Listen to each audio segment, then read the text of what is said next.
back to another video. So we're in a little bit of a different setting today for one of these model train videos. And today I want to show you how to run a live steam Ruby. So if you're looking into getting into the live steam hobby, this is what you're going to be recommended by hopefully everybody. This is the least expensive locomotive out there. It's probably one of the easiest to run. It's a really nice engine. So I'm going to show you everything you need, which I have most stuff up here. There's some stuff you don't really need in there, but I'm going to show you what it's like, pretty much everything. I've seen a couple videos. This is the newest run of the Ruby as of 2025. A lot of the videos that I've seen are either of older runs or don't cover everything. So I'll show you everything you need to know about this new run of the Ruby. So yeah, so here's your Ruby, and before you do anything about running this thing, make sure your switches are set, make sure everything's okay with your track. That's what you want to do before.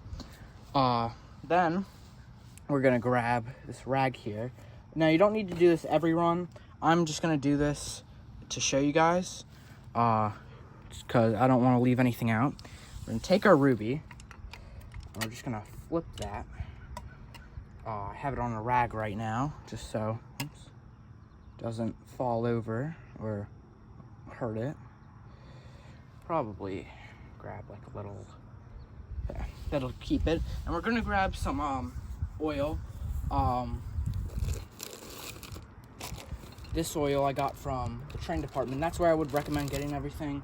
That's Accucraft, which is who makes this. That's their dealer and who they sell through. So I'd recommend picking stuff up from the train department. That's a great place.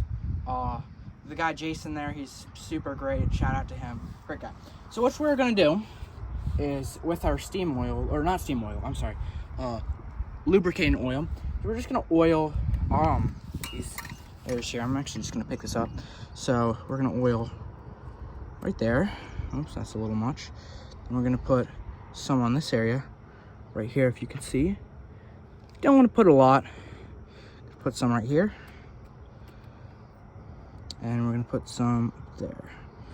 We're gonna do that for the other side too. This is just to ensure everything runs smoothly. Trust me, it's not gonna run super smooth. I mean, these things aren't perfect. There's gonna be good days running. There's gonna be bad days. It's all just fun in the hobby. Like, yeah, you're also gonna wanna oil on this other thing here. How to do that. Sorry if you can't really see. You're gonna wanna put some oil in there too. It's kind of hard to do this. All right. So we have officially oiled that. We're gonna just tip this back over. Move my glove out of the way. All right, so now we've got this thing on the track. I've opened the cab here, and I'll show you what you need to do now after you've oiled it. So there's a couple main controls here. I'll teach you the controls. So right here, this is where you put in your steam oil, and that goes into the cylinders, and that's what keeps it lubricated. This is where you put in your butane. That's your butane control valve right there. So that's how much butane you let in. This adjusts how much air and butane is mixed. I'm sorry if you can see it there. This is your throttle, so that's how fast you go. I'm gonna set that off. This is your good all valve. This allows you to put steam in your locomotive when it's still hot. This is your Johnson bar, so that's stopped right now. Oops. That's forward, and then that's reverse. So we'll keep that in the middle. And then that's your pressure gauge, and I'll show you how to get this started now. All right, now to fire the Ruby up, the first thing we're gonna do is open the steam valve thing here. And I emptied all the grunge from the last run.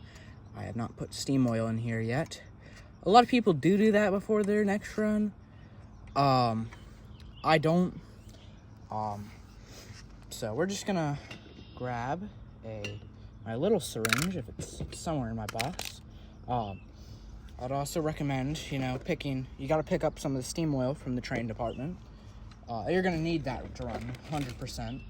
And we're just gonna fill this little syringe up with some steam oil, and we're gonna put that in here. And you don't want to fill it up too much. There's a little bar that I'll show you in there. You want to fill it up just so it doesn't cover that. So you can see, it's kind of hard to see in there. You want to fill it up so it's not covering that bar, it's just up to there. If you can, here, I'll just put my syringe down. You can see it right in there, just don't cover that. And that's kind of the rule of thumb there. So I'm gonna fill this up with steam oil. Just gonna show you.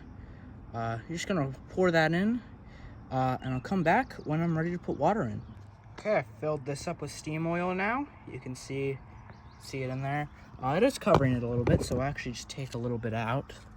Just gonna want to put that in there, suck a little bit out. That should be good. Just dispose of that over here. Not gonna want to reuse that. I mean, you can, it's not gonna hurt it, but now what we're gonna want to do is just gonna take off the good old valve here. You can refill it using a spray bottle, which is what you use when it's hot, but it's easier if you do it this way. We're gonna take a cup here and fill it with some distilled water. You only want to put distilled water in your engine. Do not use tap water or any other kind of water, because that has sediments in it, and that's gonna, you know, not be the greatest time in the boiler. I mean, you can, but that's kind of a death sentence for your engine. So we're gonna fill the syringe here with water, and we're gonna fill the boiler up. Now, the rule of thumb for this is fill your boiler up, but don't have any in this kind of tube right here. So I would just fill it up all the way and then pull some out, just so there's some breathing room air in there. So yeah, I'm gonna fill that up. Okay, so we filled our boiler up. Then what you're gonna wanna do is suck out just about 10 milligrams there. Oops, just gonna empty that real quick. Didn't get the best reading there. Just make sure to put that down out of the way. And yeah, suck out just about 10. I'll suck out a little bit less. I'll put some back in just because, you know, I did take out some and get a false reading. So we'll set that off to the side now. Put back on our good old valve. You want to tighten this. I'd recommend using a screwdriver, especially when it's hot out. Or not hot out, but hot. And just tighten that as best as possible. Okay. Now we're going to fill this with butane. Okay, now we're ready to fill the engine with butane. So I bought this from a Walmart in the camping section. This is what I would recommend using. You can use butane or a butane propane mix. Either will work. I think with the propane is a little bit better. And gives you a better run time. I'm not sure. I would recommend getting in contact with some other live steam people before you get into live steam, or before you get a Ruby, just so you know what you're doing. You're gonna want to get an adapter. You can get this from the train department. We're just gonna put this down. And this little valve here, you want to make sure your gas is off. So tighten that all the way. You definitely do not want your gas open when you're refilling it or filling it in general. And we're just gonna push this down, and when you start to see some kickback, that's when you know your gas can is full, or tank. It takes a minute. It's definitely not quick. It's definitely not the funnest thing to do, but you're gonna need it to run. You want to try to keep it straight just so you don't leak as much. Oops. You can see it's starting to kick back now, so you're gonna want to pull it off. Oops, it was derailed. And that's what you're just gonna want to fill it up to. It should be fine. Now, what you really want to do before you light the engine is check if everything's good. So we've got our caps on, you know, that's tight. Everything looks good. Now we are officially ready to light the locomotive, and it's pretty easy. All right, now to light a Ruby, we're gonna take off or open this here, and we're just gonna adjust this gas flow. We're gonna open this, and you want it, if you can hear that crackling, that's liquid. You only, I'll shut this. You want it to be straight gas. So you can hear now that's gas. I'm gonna light this, and you want it to be in the back. So try to light this. That's what that's what you don't want it to do. That can damage your engine. So if you can kind of see how it's in the back there, try to show you. Very hard to, it's kind of hard to see on camera, but yeah, you can't see it, but it's in the back there. That's what you want it to be. So I'm gonna shut that. And once your gas level gets up to about 4, you can run at 3, it doesn't matter. Once it gets up there, then you can run. We'll just set that Johnson bar into the reverse position, and I'll get back when it's ready to run. Alright, so while we're waiting for this thing to get up to pressure, I recommend getting a glove. This will really help. This can get really hot, so I'd recommend wearing protection. You can also get an adapter for these, so it makes it a little bit longer. It's away from the cab, doesn't get as hot. I'd also recommend when you install these pressure gauges, make sure you have a red washer in there, because as you can see, I don't have one. I'm with a different washer, and it's leaking. So, it's not the best, but it's not going to really hurt it. You can also see on the pressure gauge here, hasn't started climbing yet. Takes about 5 or 10 minutes. If you're running at a show, or want to have it running by a specific time, I'd recommend getting started maybe 20 minutes early. It doesn't really matter, but it does take a while to get that water to boil and get up to steam. So I would just recommend leaving some wait time in there. Now another thing too, if you don't have a pressure gauge installed, that's the safety valve there, and once that kind of starts to pop off or let a lot of water or steam out, that's when it's usually ready to go, I'd say. I would definitely recommend getting a pressure gauge. Water sight glasses, you don't really need, because these things are designed to run out of fuel before they run out of water. But once you do run out of fuel and you plan on running more, I would recommend also topping it off with water. Alright, so I can hear the safety valve starting to pop. Our pressure gauge is almost to the floor. It's pretty much past 2. I only have 3 cars, so I don't really need that much pressure. So I think it's pretty much safe to run. And if you can see it's starting to blow out some steam. Shut that. Be careful, because that water is going to be steaming hot, literally, when it comes out. So I think it's safe to say we can start running. All right. Well, let's give her a go. We're going to adjust this throttle just a little bit. And there she goes. We're going to back up, pick up some cars, and let her go. Struggling a little bit, and it will.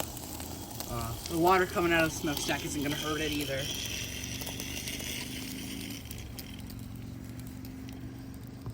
Alright, well, I've hooked Ruby up with some cars now. Now let's actually go. So you don't need to adjust the throttle that much.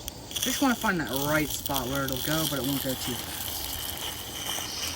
It'll take a minute to go as the water gets into the pistons. There you go, it's going. And there she goes.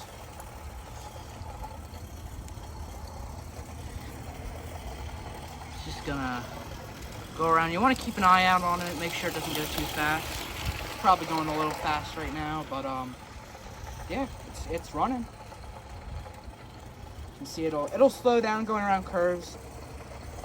That's just because, it has a shorter wheelbase, so the wheels rub up against the curves.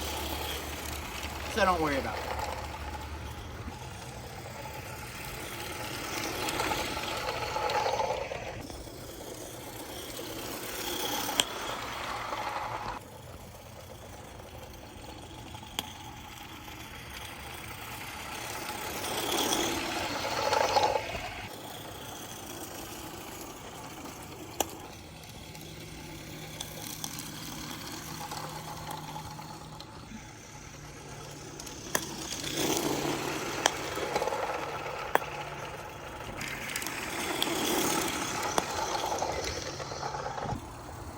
Now, when you're running your Ruby, if it starts getting slower, you can turn up the gas, but most likely that means you are running out of gas. I would try to adjust the throttle and not use as much gas as possible, but you want to use as little gas as possible, just so you can max out your runtime. But once it does start slowing down, that probably does mean you're running out of butane. And I will show you what to do when it does. Alright, so after maybe 15 or more minutes of running Ruby, she's officially out of butane. Now I'll show you what to do. So let's say you don't want to run it anymore. Well, there's really nothing you got to do except for one thing. Now we're going to open the steam oil thing, steam oil cap here, and we're going to take all this water out. Now, what happens is when Ruby's running for a while, there's going to be water that gets in there and picks up the oil and takes it to cylinders. Well, what happens is this thing called grunge forms, and that's a water oil mixture. And you don't want that sitting in your engine. You wanna take that out as soon as you're done running. So what I'm gonna do now is I'm gonna take a syringe here with a metal adapter here. We're just gonna pull out all this grunge.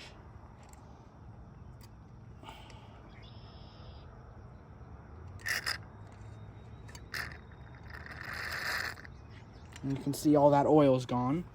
So we're just gonna dispose of that. I'd go in there maybe 2 times just to make sure you get everything out. And you want to do that either way. Even if you're going to run it again, you want to take that grunge out.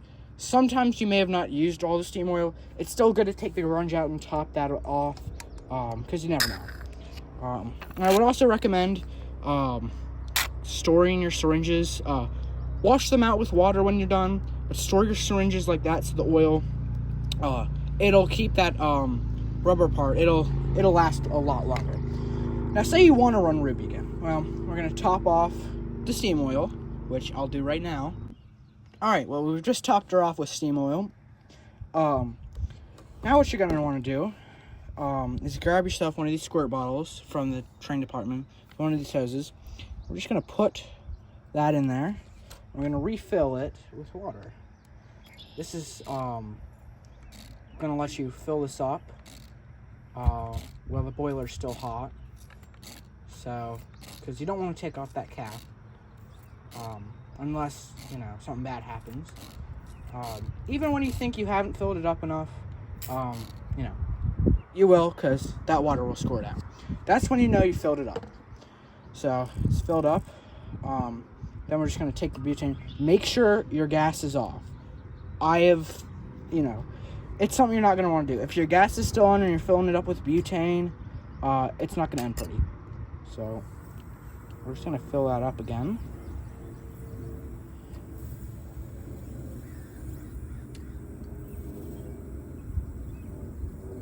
Like last time, you just want to wait till you feel that kickback. Try to keep it straight down so you waste as little butane as possible. It does take a minute. And there, you're done. Alright, now that everything is filled up and ready to run again, you can light it like you did the first time. Now, I really hope you guys enjoyed this video. I made this video for the beginners out there. There's a couple things you need to learn about LiveSteam. For starters, it's going to be really finicky. You're not always going to have the best run days. Sometimes you can get it to run perfectly. Other days, it's not going to run.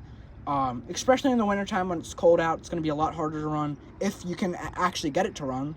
You're also going to have to jerry-rig stuff, like the couplers there. I had to take a paper clip to make a coupler. Stuff also does wear out, so you're going to need to replace parts. I'd also recommend getting in contact with people in your area, or just LiveSteam people in general. That's what really helped me with this. I didn't know that I needed like specific lubricating oil. I thought I could just use like a lube 102. Maybe you couldn't. I don't know. But I got lubricating oil anyway. There's a lot you're gonna have to learn, but it's worth it. It's a lot of fun. It's way more fun than electric trains, I'll say that. But anyway, yeah, I want to thank you guys for watching. If you have any questions, let me know down in the comments. I'll try to answer them. You can also ask Jason from the train department, great guy. Recommend talking to him. He knows a little bit more than I do. Well, not a little bit more, a lot more. yeah, I just want to help the beginners out there, and there's a lot of other videos that are great. I'll link those down in the description. I hope this helps anybody out there looking to get into live steam. It's really fun. It's worth it. This is probably the easiest model to run. I'd recommend getting into butane fired engines first. It's great. It's fun. But yeah, so I want to thank you guys for watching, and I will see you in the next one. Bye for now.